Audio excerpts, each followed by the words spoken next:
Hey folks, Ryan Kennedy here. I am filming this tutorial video to teach you how to use a nebulizer.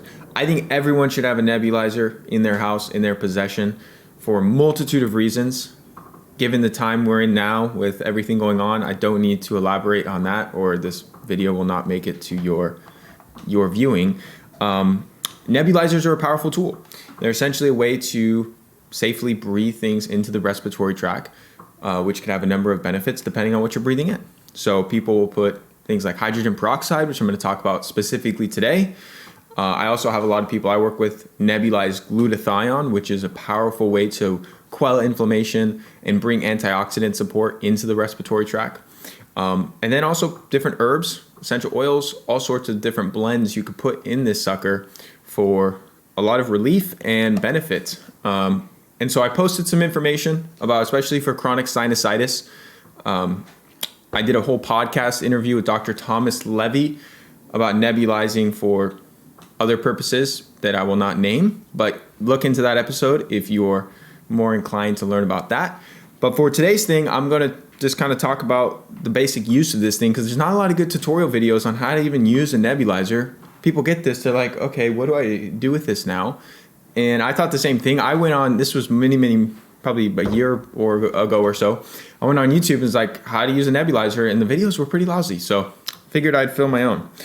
So essentially, this is the type I like, has a little separate thing. A lot of them come with a mouthpiece or like a little face mask. I actually don't like the face mask, because when you push it up against your face, it seems like some of the mist that's being nebulized kind of gets up into your eyes, and I'm not a fan of that. So the way that I use this is I'll turn it on, it'll kind of make some noise, but I hold it up right along my nose, just right up my upper lip. And I breathe in as it's nebulizing, I breathe in, and then I hold it away as I exhale the breath. So what I have today is some food grade hydrogen peroxide. Just to be clear, this is not any type of medical advice. No type of recommendations are being made here. This is just something that I would do personally. I would use this 3% food grade hydrogen peroxide in the nebulizer. You might be thinking, for what, Ryan? Well, I think you could probably put one and one together and figure out what I would use this for, but also for just overall good respiratory health. A lot of respiratory issues, especially if you have a lot of sinus issues and congestion in your airways, can be caused by chronic pathogen load in the respiratory tract. You know, an abundance of bacteria, fungus, mold, and something that starts with a V that can oftentimes cause a lot of this congestion and inflammation and irritation in the respiratory tract. Hydrogen peroxide is like nature's disinfectant. It kills off a lot of these different pathogens and lowers that chronic pathogen load to then better your ability to breathe clearly, support the immune system, better your overall health, even has good benefits to the gut health, whole bunch of good stuff. So I would dilute this 3% hydrogen peroxide with a saline solution. When I talked with Thomas Levy, who's a very well-known physician who promotes this stuff, he wrote an entire book on it, which I definitely recommend you check out. He said he uses it straight up. He tells people use just the 3%. What I've found after recommending that to some people is it does, for people with sensitive sinuses especially, it can cause some irritation. I don't think it's inherently dangerous per se, but I think you're better off diluting it 1 part saline to 1 part hydrogen peroxide, which would give you a 1.5% solution if you're following me with the 3% hydrogen peroxide. Some people recommend diluting it even more and getting still the same benefit. So diluting it with 5 parts saline solution to 1 part hydrogen peroxide, giving you less than 0.5% concentration. So you could always start very slow, start very low concentration, and then work your way up. You can stay at low concentration. Some people promote that. Me personally, I usually just do 1 and 1. Again, not giving anyone any advice here, just telling you what I do. So you could get this USP saline solution, which is 0.9% sodium chloride, on Amazon for like $5. You can get this 3% food grade hydrogen peroxide on Amazon for like $10. And because when you nebulize, you're just using a few milliliters, this bottle of hydrogen peroxide will last you a long, long time for $10. These nebulizers, when I bought mine, they were like $40. They were pretty cheap. Now they're like double that price because the demand has gone up. I don't know if there's something going on with the supply. I try not to be, too much of a conspiracy guy, but what I've seen is the more awareness this has brought and help it's brought people in this current day and age, the less availability and higher price these nebulizers keep getting. Not sure what's going on there. You would think more companies would come out and start producing them, but that's neither here nor there. I'm gonna give you a quick little run through. So if you look on the side of your little canister for your nebulizer, there's little lines. I typically recommend going with about 4 milliliters.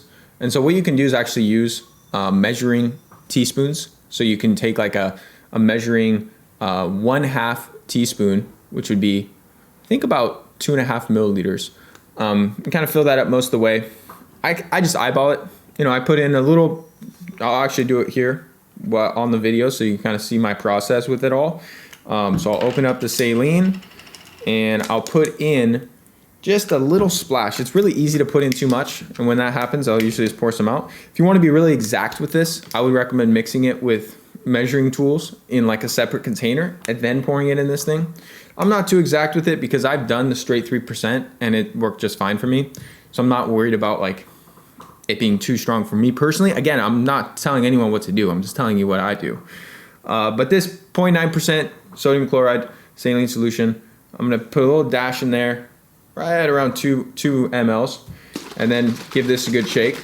I'm gonna put a little dash of this in there now, totaling about 4 mLs. And what Thomas Levy recommends, and a lot of other people, is nebulizing for about 10 minutes, once or twice a day.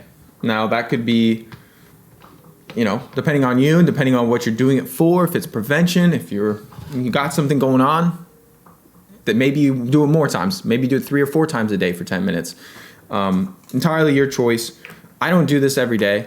There was a while I was, just because I had a little bit of mold exposure, which is a whole nother story. Kind of went into in a recent podcast I had with Dr. Justin Marcagiani on that topic. So I'm not going to go into it today, but my nebulizer has about 6 mLs of liquid right here. About half of which is saline, about half of which is hydrogen peroxide. I'll turn it on. As you can see, there's mist coming out. And so the way that I use this thing is I hold it up to my nose. On the inhale, breathe it in through the nose. You can breathe it through your mouth too if your nose is plugged up, but I do recommend breathing into the nose, especially if you're using it to improve your sinus health. That's a big thing. And so I'll hold it away as I'm breathing out, then I'll bring it back to my nose as I inhale. Exhale. Breathe it in, let it out. And I'll just do that for anywhere from 5 to 10 minutes. Again, the frequency depends on what you're using it for, and a multitude of other factors. I also will use this reduced glutathione. This is a special type of glutathione that's mixed with some sodium bicarbonate, where you open up a capsule, you put it in a little bit of saline solution. Depending on who's using it, why you're using it, will depend on the concentration, so I can't really give any recommendations there. But that's something I've also utilized and seen good success with as well to support the respiratory tract. So hope you found this helpful. I know this is a little bit of a long video of me just kind of going on, and I would love to give more details about, you know, this whole process. It's just difficult with all the censorship going on to really provide direct input on different uses, different protocols, because I've tried that before, and these videos don't stay up long when that's the case. Anyways, reach out to me. If you have questions, reach out to me. If you're looking for customized protocols to improve your health, be happy to chat with you about how I can help you with that and what that would look like and all that sort of good stuff. So be well, stay healthy,